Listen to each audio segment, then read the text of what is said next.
Assalamualaikum warahmatullahi wabarakatuh. Alhamdulillahi wahdah, sadaqa wa'dah, wa nasara 'abdah, wa a'azza jundah, wa hazama al-ahzaba wahdah. Allahu akbar, Allahu akbar, Allahu akbar, Allahu akbar, Allahu akbar, Allahu akbar, Allahu akbar, Allahu akbar, Allahu akbar, walillahil hamd. Allahu akbar. Kullama ahrama al-hujjaj min al-miqat wa kullama labba al-mulabbun وزيد في الحسنات. الله أكبر. كلما دخل الحجاج مكة ملبين آمنين وكلما طافوا بالبيت الحرام وسعوا بين الصفا والمروة ذاكرين مكبرين. الله أكبر. كلما وقفوا بالمشعر الحرام ذاكرين مستغفرين. الله أكبر. كلما وصلوا إلى منى فرموا جمرة العقبة فقهروا العدو. الله أكبر. ما حللوا وقصروا وطافوا بالبيت الحرام وطوفوا وتحللوا. الله أكبر. سبحان من يسبح كل شيء بحمده، سبحان من لا تنفد خزائنه مع سعة رغده، سبحان من يرزق مخلوقاته ويدبر شؤون الكائنات، سبحان من هو على كل شيء قدير، سبحان من جوده عميم وكرمه جسيم، سبحان الله وبحمده سبحان الله العظيم. الحمد لله الذي شرع لعباده عيدا يذكرونه فيه ويشكرونه على فضله وإحسانه. أشهد أن لا إله إلا الله الذي خص هذه الأمة بمزيد من البر والإكرام وجعل لها هذه المناسبات محطة للذكرى والاعتبار. وأشهد أن محمدا رسول الله ذو الرأي السديد والفعل الحميد، خير من صلى وسلم وحج واعتمر، وعلى آله وأصحابه الذين فازوا بأعلى الدرجات وأفضل المقامات، وسلم تسليما إلى يوم الدين. أما بعد، أيها الناس اتقوا الله حق تقاته wala tamutunna illa wa antum muslimun. Hadirin jamaah salat Idul Adha yang insyaallah mudah-mudahan kita semuanya senantiasa dirahmati oleh Allah Subhanahu wa taala. Bersyukur kehadirat Allah pada pagi hari yang sangat dimuliakan oleh Allah, di hari yang paling agung di sisi Allah Subhanahu wa taala, di hari yang dinyatakan dalam sabda Rasulullah Muhammad sallallahu alaihi wasallam dalam hadis riwayat Imam Abu Dawud nomor hadis 1765, Rasulullah sallallahu alaihi wasallam bersabda, inna a'zamal ayyami 'indallahi ta'ala yaumun nahri thumma yaumul qar. Hari yang paling agung di sisi Allah, tidak ada hari yang lebih agung, lebih besar, lebih mulia dari hari ini, yaitu Yaumun Nahri, kata Nabi SAW. Hari di mana kita menyembelih hewan kurban. Kemudian hari Al-Qar, hari ketika jamaah haji berdiam diri mabit di Muzdalifah. Allahu Akbar. Mabit di Mina. Allahu Akbar, walillahil hamd. Masyaallah muslimin dirahmati Allah Subhanahu wa taala. Mari kita sama-sama meningkatkan kualitas takwa kita kepada Allah Subhanahu wa taala dengan menjalankan semua perintah-perintah Allah, menjauhi larangan-larangan Allah Subhanahu wa taala. Di hari yang teramat mulia ini, mari kita agungkan asma Allah, kita muliakan Allah, kita sebut nama Allah, wa yadhkuru ismallah fi ayyamin ma'lumat. Karena sepanjang bulan Zulhijjah ini adalah bulan yang dipenuhi dengan menyebut nama Allah Subhanahu wa taala sebagaimana pesan Allah dalam surah Al-Hajj ayat 28. Allahu akbar, Allahu akbar, Allahu akbar walillahil hamd. Di 10 hari pertama bulan Zulhijjah dan di hari yang dibanggakan oleh Allah Subhanahu wa taala, hari ini Yaumun Nahar, kita senantiasa mengingat, menapaktilasi perjuangan daripada Nabiullah Ibrahim alaihi salam dan keluarganya. Sehingga tidak berlebihan kalau Nabi Ibrahim dan keluarganya dipilih oleh Allah Subhanahu wa taala untuk menjadi uswah, menjadi tauladan bagi kita umatnya Rasulullah Muhammad sallallahu alaihi wasallam. Innallaha astafa Adama wa Nuhan wa ala Ibrahim wa ala Imran 'alal 'alamin dzurriyyatan ba'daha min ba'd. Sungguh Allah telah memilih di antara sekian banyak makhluknya, manusia, sejak Allah ciptakan Adam sampai manusia yang terakhir hidup di atas dunia ini, ketika datangnya hari kiamat, Allah Subhanahu wa taala memilih di antara mereka Adam dan Nuh serta keluarga Ibrahim dan keluarga Imran.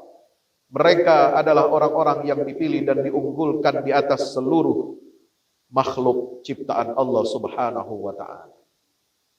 Kenapa demikian? Karena mereka memiliki spirit dan semangat juang. Karena mereka betul-betul mewujudkan kualitas sebagai hamba Allah. Hamba yang senantiasa sadar akan tanggung jawabnya di atas muka bumi ini. Menjadi khalifah fil ard, pemakmur dunia beserta isinya dengan petunjuk, pedoman wahyu dari Allah Subhanahu wa taala, dan sebagai hamba yang senantiasa menghambakan dirinya kepada Allah Subhanahu wa taala. Dalam ibadah haji, ketika manusia yang berhaji berwukuf di padang Arafah, mereka berkumpul di satu tempat di lembah yang dahulu dinamakan dengan Nu'man.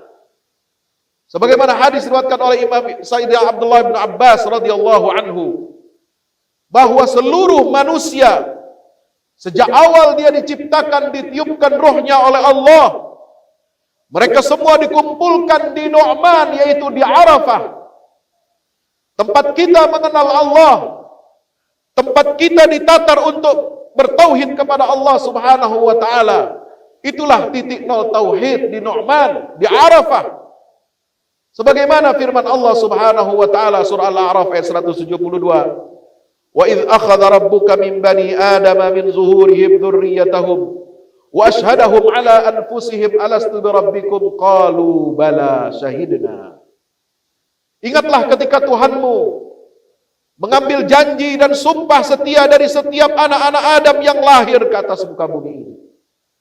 Dan Allah mempersaksikan mereka atas diri mereka sendiri ketika Allah mengajarkan tauhid kepada kita. Alastu bi rabbikum, bukankah aku ini adalah Tuhan kalian, pencipta kalian, pemberi rizki kalian, satu-satunya yang berhak untuk kalian sembah dan kalian taati perintah dan larangannya. Dan kita semua sebagai hamba Allah, makhluk ciptaan Allah yang lahir ke bumi ini, di tempat yang bernama Arafah, di lembah Nu'man itu, kita telah berikrar di hadapan Allah. Qalu bala syahidna an taqulu yaumal qiyamah inna kunna an hadza ghafilin. Benar ya Allah, kami bersaksi bahwa Engkau adalah satu-satunya Tuhan yang berhak untuk kami sembah. Allahu akbar, Allahu akbar, Allahu akbar walillahil hamd. Hadirin masyarakat muslimin dirahmati Allah Subhanahu wa taala.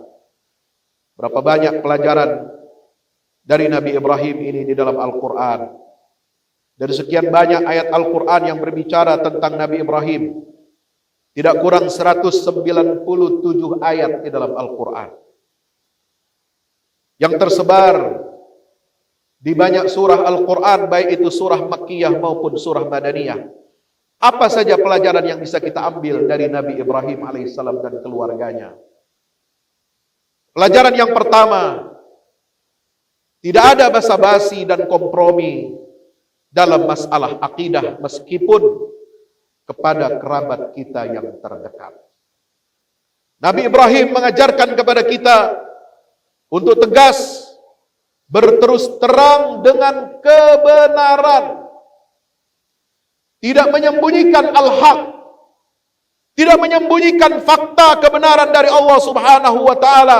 Bahkan Ibrahim dengan lantang mengatakan di dalam surah Al-An'am ayat 74, "Inni araka wa qaumaka fi dhalalin mubin." Sungguh aku menilaimu wahai ayahku dan kaummu, bukan hanya ayahnya, tapi juga semua kaum yang menyekutukan Allah, yang menyembah berhala Tuhan selain Allah. Ibrahim tegas mengatakan, tidak malu-malu dan tidak pernah dia punya rasa takut sedikit pun. Dia mengatakan, kalian semua berada dalam kesesatan yang nyata. Pelajaran yang kedua dari Nabi Ibrahim, bahwa syariat Islam adalah syariat yang paling agung, syariat yang sangat memuliakan dan menghormati kaum perempuan. Mak-mak, ibu-ibu yang duduk di belakang, meskipun safnya di belakang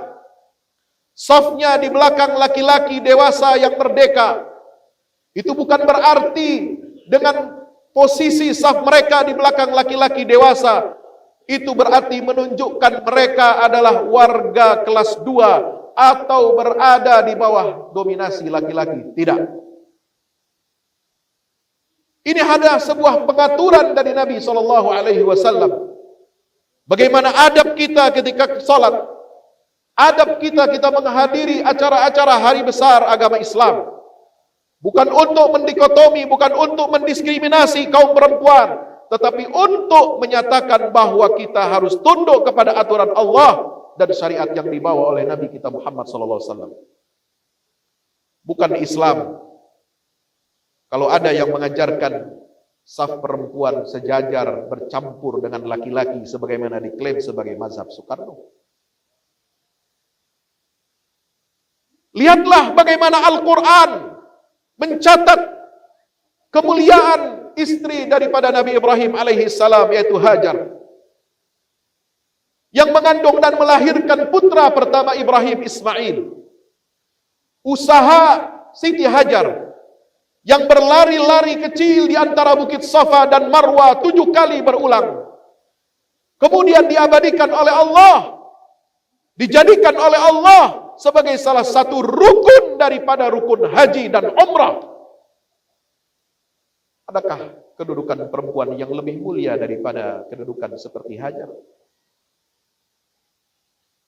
Bahkan tempat Hajar ketika dia menyusui, ketika dia membesarkan putranya Ismail, yang disebut dengan Hijr Ismail, yang di kemudian hari setelah Hajar wafat meninggal dunia, dikabarkan dialah yang dikuburkan di tempat yang bernama Hijr Ismail, yang menjadi bagian yang tidak bisa terpisahkan dari Ka'bah, sehingga kita tidak boleh tawaf di dalam Hijr Ismail. Itulah tempat kemuliaan bagi kaum wanita yang diberikan oleh Allah Subhanahu wa taala, berada di sisi rumah Allah yang pertama dibangun oleh Nabi Allah Ibrahim alaihissalam. Pelajaran yang ketiga, Al-Quran mencatat bagaimana perjuangan Nabi Ibrahim menegakkan tauhid ini. Harga yang harus dia bayar ketika dia menghancurkan berhala-berhala yang disembah oleh kaumnya. Mereka mempersiapkan kobaran api yang besar untuk menghancurkan dan merusak, menghancurkan, membunuh Nabi Ibrahim alaihissalam. Tapi Nabi Ibrahim alaihissalam menerima keputusan itu dengan lapang dada. Dia siap dengan segala resiko apapun yang dihadapinya untuk menegakkan tauhid dan tidak takut mati di jalan Allah Subhanahu wa taala.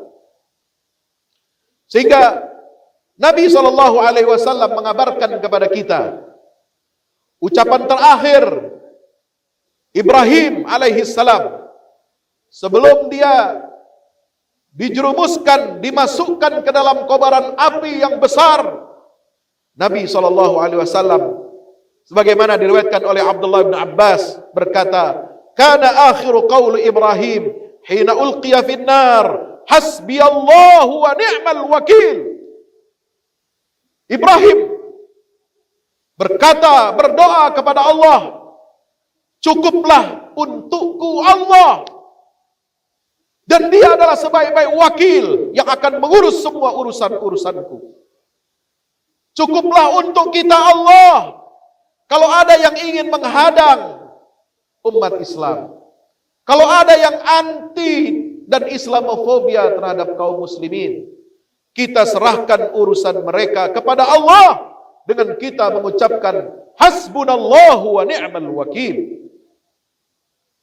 Ketika kita mendapatkan kesulitan dalam urusan rezeki kita, kesulitan dalam urusan ma'isyah kita, kesulitan dalam urusan kehidupan sosial, ekonomi, bahkan kehidupan berbangsa, bernegara kita, ketika ajaran Islam disudutkan, ketika ajaran Islam diteroriskan, ketika umat Islam dijadikan monster oleh sebagian orang yang tidak mengerti tentang hakikat agama yang membawa kedamaian dan perdamaian ini, maka mari kita ucapkan hasbunallah wa ni'mal wakil.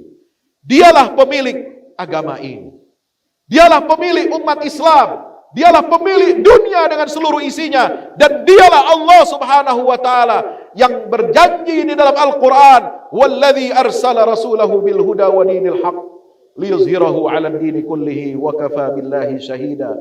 Dialah yang telah mengutus rasulnya dengan agama yang benar, dengan membawa petunjuk yang benar, untuk dia menangkan Islam ini di atas semua sistem-sistem yang ada di atas muka bumi ini. Allahu Akbar. Allahu Akbar, Allahu Akbar, walillahil hamd. Yang keempat, kita belajar dari Nabi Ibrahim. Kita harus bersabar atas kejahatan makhluk-makhluk yang hendak menghancurkan, yang hendak memadamkan cahaya Allah Subhanahu wa taala. Ibrahim senantiasa menasihati kaumnya, mendakwahkan mereka. Qala lahum, Ibrahim selalu berkata kepada kaumnya, "U'budullaha wattaqu." Sebagaimana direkam dalam surat Al-Ankabut ayat 16. Sembahlah Allah semata-mata dan bertakwalah kalian kepada Allah, takutlah kalian kepada Allah Subhanahu wa taala. Tapi apa yang didapat oleh Ibrahim? Ancaman untuk dibakar hidup-hidup. Qalu harriqu wansuru alihatakum. Bakarlah Ibrahim itu hidup-hidup, dan tolonglah Tuhan-Tuhan sesembahan kalian. Surah Al-Anbiya ayat 68. Maka setiap muslim, setiap dai, setiap hamba Allah harus bersabar untuk menjemput datangnya pertolongan Allah Subhanahu wa taala dengan hati yang penuh yakin dan iman kepada Allah taala. Yang kelima, pelajaran dari Nabi Ibrahim adalah siapa yang meninggalkan suatu kemungkaran karena Allah, siapa yang berhijrah karena Allah dari maksiat kepada taat, maka pasti akan diganti oleh Allah Subhanahu wa taala dengan yang lebih baik olehnya. Allah taala berfirman dalam surah Maryam ayat 49, "Falamma i'tazalahum wa ma ya'buduna min dunillah wahabna lahu Ishaq wa Yaqub wa kullan ja'alna nabiyya." Ketika Nabi Ibrahim beruzlah menjauh dari negeri kampung kelahirannya, dan Ibrahim meninggalkan sesembahan-sesembahan yang disembah oleh kaumnya, dia keluar dari negerinya, dia hijrah menuju Allah Subhanahu wa taala, maka Allah ganti kehilangan Nabi Ibrahim, dia kehilangan ayahnya, dia kehilangan pamannya, dia kehilangan saudara-saudaranya, dia kehilangan kaumnya yang selama ini hidup bersamanya dan membantu, menolong, membesarkannya. Tapi diganti oleh Allah Subhanahu wa taala dengan apa? Wahabna lahu Ishaq wa Yaqub. Kami karuniakan untuk Ibrahim seorang putra bernama Ishak dan Yakub, dan dua-duanya kami jadikan mereka sebagai nabi. Yang keenam, kita belajar dari Nabi Ibrahim alaihissalam bahwa balasan yang akan kita terima atas perbuatan kita itu sesuai dengan jenis perbuatan itu sendiri. Kalau saudara ingin anaknya berbakti kepada saudara setelah saudara berusia lanjut, maka saudara harus berbakti kepada kedua orang tua saudara. Itulah balasan dari Allah. Maka ketika Nabi Ibrahim berkata kepada ayahnya, dia tegas menyatakan kebenaran, dia tegas beramar ma'ruf dan nahi mungkar. Apa kata Ibrahim kepada ayahnya? Ya abati la ta'budis syaitan. Wahai ayahandaku, jangan sekali-kali engkau menyembah setan. Itu di surat Maryam ayat 44. Maka kemudian Allah balas. Allah berikan ganjaran atas nahi mungkar yang disampaikan seorang anak kepada ayahnya. Ya abati la ta'budis syaitan. Maka diganti oleh Allah Subhanahu wa taala, dibalas perbuatan Ibrahim itu dengan ucapan putra Ibrahim yaitu Ismail kepada bapaknya yaitu Nabi Ibrahim alaihi salam dengan ungkapan yang sama, ya abati if'al ma tu'mar satajiduni insyaallahu minas sabirin. Wahai ayahandaku, kerjakan apa yang telah diperintahkan kepadamu dari Allah Subhanahu wa ta'ala. Dua-duanya ketika Ibrahim masih kecil, masih remaja, berkata kepada bapaknya, wahai ayahanda. Dan ketika Ismail hendak disembelih oleh ayahnya Ibrahim, dia berkata kepada ayahnya, wahai ayahanda. Lihat betapa menakjubkan dua ayat ini, menggunakan kata yang sama, ya abati, wahai ayahandaku. Inilah balasan dari Allah bagi seorang anak. Anak yang berbakti kepada orang tua bukan hanya yang nurut saja keinginan orang tuanya, tetapi ketika orang tuanya berbuat salah, orang tua berbuat dosa dan maksiat, apalagi berbuat yang mungkar, anak yang berbakti kepada orang tua adalah anak yang mengingatkan dan mencegah kemungkaran yang dilakukan oleh orang tuanya. Itu baru disebut anak berbakti kepada orang tua. Sebagaimana Bapak juga bukan hanya orang yang ingin minta dibalas budi oleh anaknya. Ibu juga demikian, bukan hanya yang minta dibalas budi supaya anaknya berbakti kepada orang tuanya, tetapi orang tua juga harus berbakti kepada anak. Dengan cara bagaimana? Dengan cara memberikan kepada anak kita nafkah yang halal, dari rizki yang halal, dari harta yang halal, memberikan pendidikan agama kepada anak-anaknya sejak dini, sehingga dia tumbuh kembang dalam iman dan tauhid kepada Allah Subhanahu wa ta'ala. Allahu Akbar, walillahil hamd. Yang ketujuh, kita bisa belajar dari Nabi Ibrahim alaihi salam bagaimana kita bekerja ikhlas karena Allah. Kaki dan tangan yang bekerja ikhlas untuk Allah, pastilah Allah akan mengekalkan dan mengabadikan usaha kita sepanjang masa. Inilah kaidah yang telah Allah berikan kepada Nabi Ibrahim alaihi salam. Ketika Ibrahim membangun Ka'bah, wa idh yarfa'u Ibrahimul qawa'ida minal baiti wa Ismail, Rabbana taqabbal minna innaka antas samiul alim.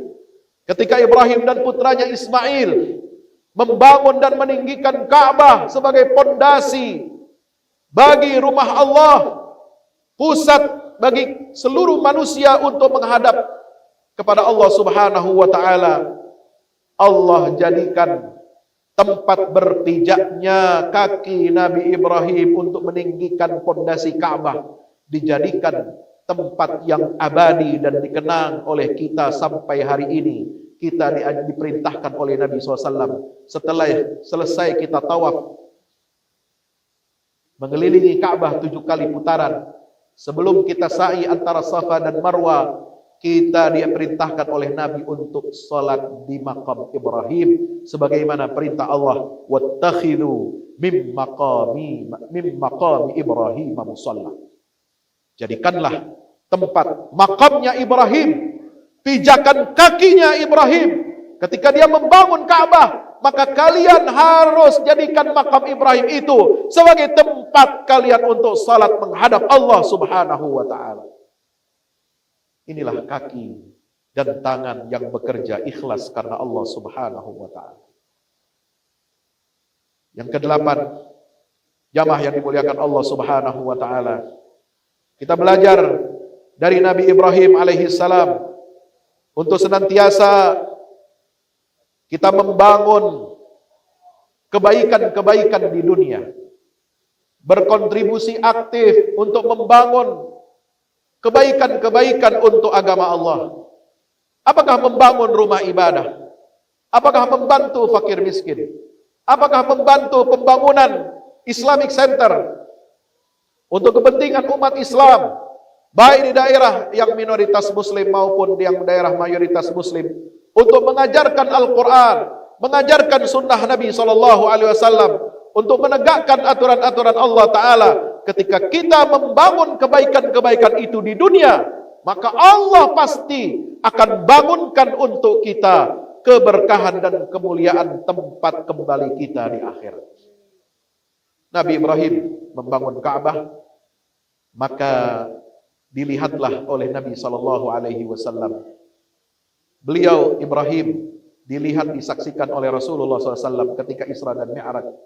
Beliau menyandarkan punggungnya di Baitul Ma'mur sebagaimana hadis riwayat Anas bin Malik radhiyallahu taala. Dan yang terakhir, kita belajar dari Nabi Ibrahim alaihissalam bagaimana kita seharusnya mendidik putra dan putri kita. Kita harus mendidik putra dan putri kita sesuai dengan metode yang diajarkan oleh Nabi Ibrahim. Kita harus setidaknya menyiapkan 6 kondisi untuk anak-anak kita.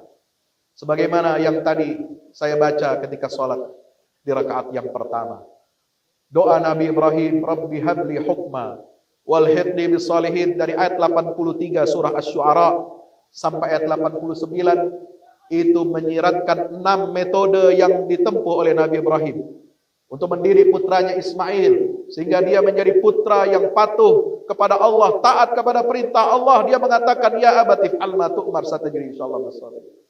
Yang pertama adalah setiap orang tua harus mendidik putranya dengan landasan ilmu agama yang kokoh. Rabbi habli hukma. Yang kedua, alhidni bis salihin. Setiap orang tua harus menyiapkan kondisi tempat belajar tumbuh kembang yang saleh untuk anak-anaknya sehingga kita menjadi keluarga yang saleh di mata Allah Subhanahu wa taala. Yang ketiga, dalam doanya, dalam munajat Nabi Ibrahim alaihissalam, dia berdoa kepada Allah, waj'al li lisana sidqin fil akhirin. Ya Allah, jadikanlah untukku tutur kata yang baik, tauladan yang baik untuk dikenang oleh anak cucu generasi penerus aku. Maka setiap orang tua kalau mendidik anak-anaknya, putra-putranya, dia harus memberikan contoh tauladan yang terbaik dalam semua kebaikan, sehingga kebaikannya, keteladanannya akan terus dikenang oleh anak cucunya sampai hari kiamat.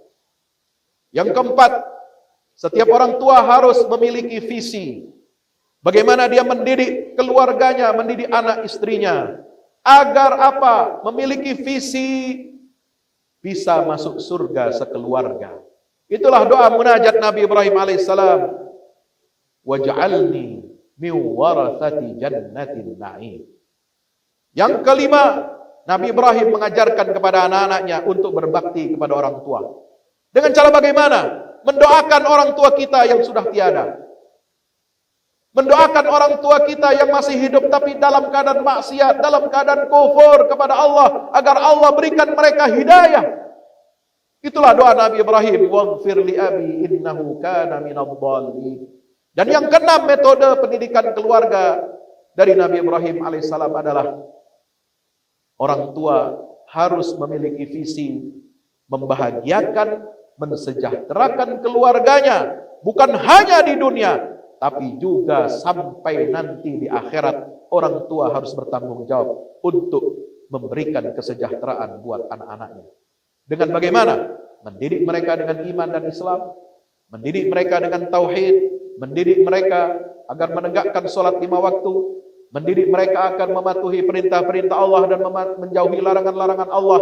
Itulah doa Nabi Ibrahim, wala tukhzini yauma yub'atsun yauma la yanfa'u malun wala banun. Kalau kita berhasil mewujudkan 6 metode pendidikan Nabi Ibrahim ini, maka kita akan menghadap Allah dengan membawa qalbun salim, illa man atallaha biqalbin salim. Yang akan selamat menghadap Allah adalah orang yang membawa hati yang bersih. Mari kita berdoa kepada Allah di hari yang mulia ini, di penghujung khutbah Idul Adha ini, agar kita senantiasa diberikan kekuatan iman dan takwa oleh Allah Subhanahu wa taala. Diberkahi keluarga kita, diberkahi rezeki kita, diberkahi amal-amal saleh kita. Senantiasa umat Islam diberikan perlindungan, diberikan rahmat dari Allah Subhanahu wa taala.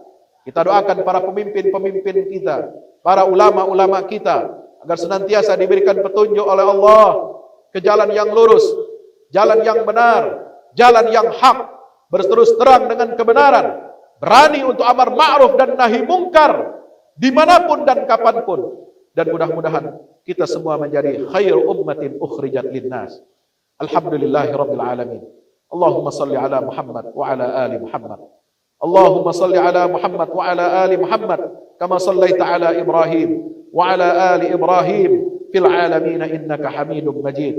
Allahumma ighfir lil muslimin wal muslimat wal mu'minin wal mu'minat al ahya'i minhum wal amwat. Innaka ya rabbana sami'un qaribun mujibud da'awat. اللهم أعز الإسلام والمسلمين اللهم أعز الإسلام والمسلمين اللهم أعز الإسلام والمسلمين وأذل الشرك والمشركين اللهم آمنا في أوطاننا اللهم أصلح أئمتنا وولاة أمورنا واجعل اللهم ولايتنا في من خافك واتقاك واتبع رضاك يا رب العالمين اللهم وأبرم لأمة الإسلام أمر رشد يعز فيه أهل الطاعة ويهدى فيه أهل المعصية ويؤمر فيه بالمعروف وينهى فيه عن المنكر إنك على كل شيء قدير اللهم اصلح لنا ديننا الذي هو عصمة أمرنا واصلح لنا دنيانا التي فيها معاشنا واصلح لنا آخرتنا التي إليها معادنا واجعل الحياة زيادة لنا في كل خير واجعل الموت راحة لنا من كل شر اللهم أحسن عاقبتنا في الأمور كلها وأجرنا من خزي الدنيا وعذاب الآخرة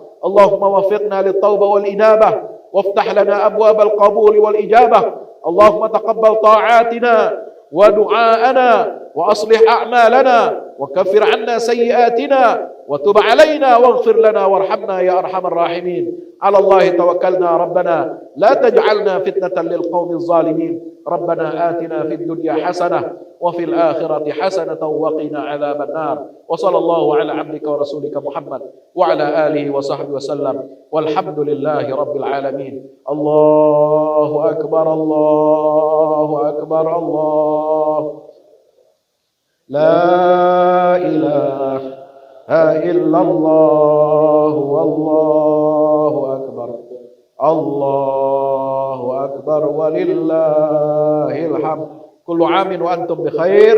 Mudah-mudahan Allah terima semua amal ibadah kita, terima ibadah kurban kita, dan mudah-mudahan kita kembali menjadi hamba yang bertakwa dan siap berkorban untuk agama Allah Subhanahu wa taala. Wa hayyikum, assalamualaikum warahmatullahi wabarakatuh.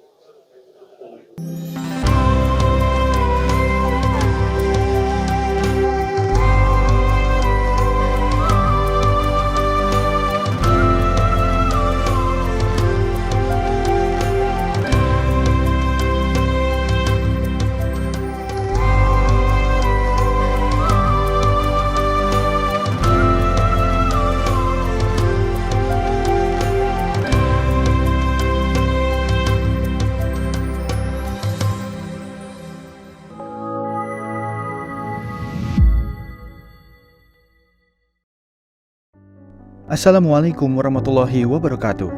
Di zaman dan era global yang semakin menuntut kita untuk terus bergerak, ada kebutuhan yang senantiasa harus kita penuhi dalam kehidupan kita. Zaman di mana segala kebutuhan terasa sangat mendesak. Salah satunya adalah kebutuhan sarana dakwah Al-Quran sebagai pusat peradaban. Al-Fahmu Institute hadir demi menjawab kebutuhan akan sarana dakwah Al-Quran di era masa kini.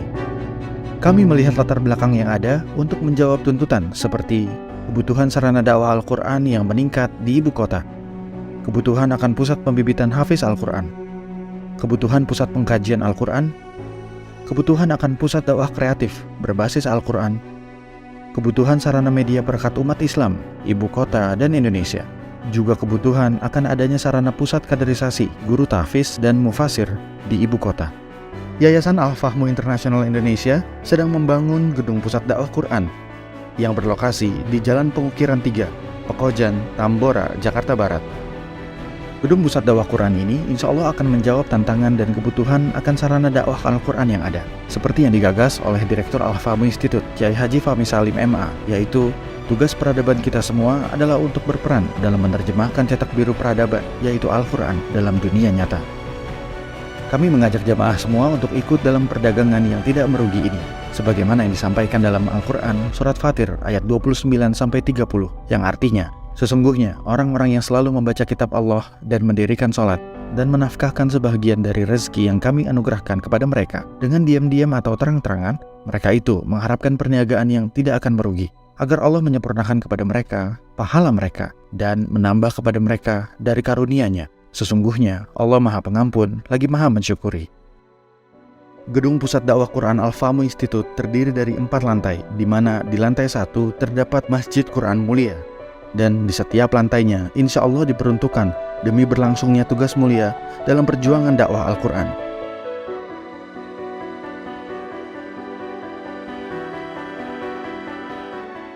Berikut adalah rencana anggaran biaya yang dibutuhkan dalam pembangunan Gedung Pusat Dakwah Quran.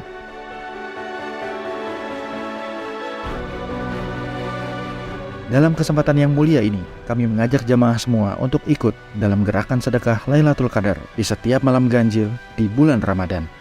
Salurkan melalui nomor rekening berikut ini.